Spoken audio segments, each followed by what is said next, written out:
Salam dalam kasih Tuhan kita Yesus Kristus. Salam persekutuan sebagai jemaat Tuhan yang kepada Allah kita senantiasa mengarahkan hati dan diri dan serta hidup kita pada jalan kebenaran yang akan Dia tunjukkan. Mari Bapak Saudara yang terkasih, kita bersatu hati di dalam doa. Kami mengucapkan terima kasih kepada Tuhan, Allah Sang Pemelihara kami. Allah yang tidak pernah tertidur, Allah yang senantiasa menjaga kehidupan kami, bahkan menjaga iman dan pengharapan kami, tetap bahkan semakin teguh dan kokoh di dalam Engkau.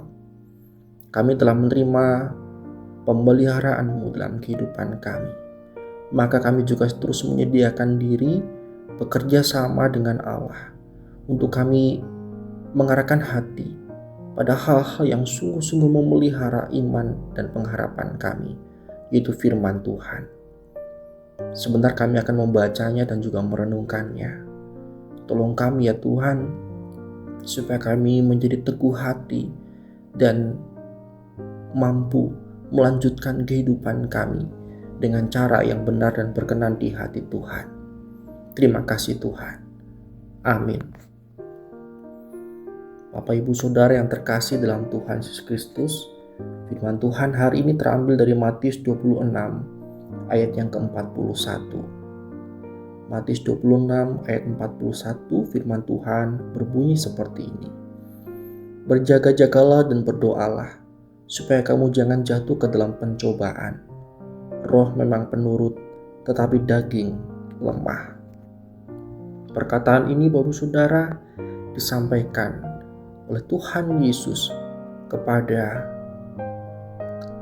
beberapa murid yang Dia ajak ke Taman Getsemani untuk berdoa menjelang penangkapannya.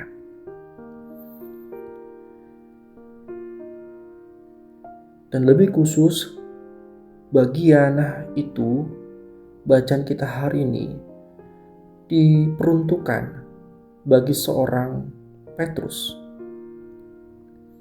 Berjaga-jagalah dan berdoalah supaya kamu jangan jatuh ke dalam pencobaan. Apa arti berjaga-jaga itu, Bapak Saudara? Dalam bahasa aslinya, kata yang diterjemahkan berjaga-jaga ini mengambil sebuah gambaran militer yang berarti hidup dengan kewaspadaan yang tinggi.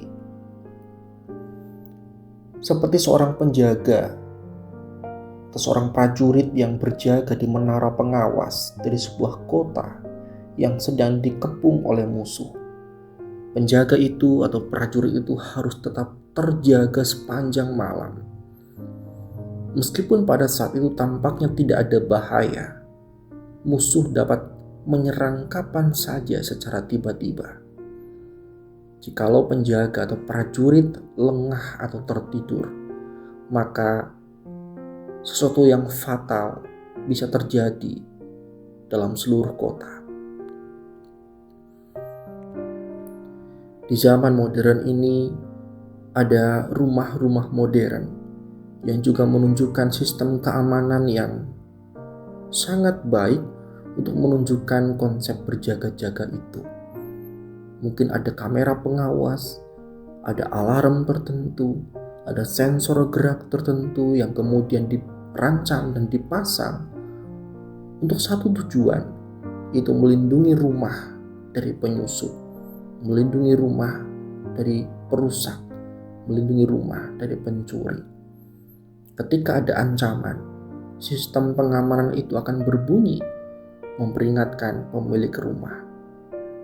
Maka kita bisa memahami bahwa perintah Yesus berjaga-jagalah merupakan sebuah peringatan yang sangat penting untuk diperhatikan murid-muridnya.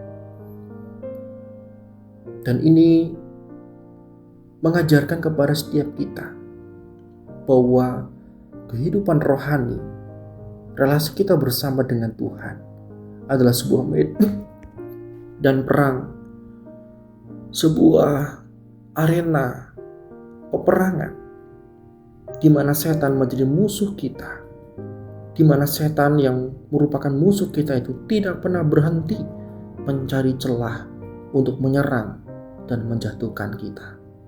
Dia bekerja 24 jam.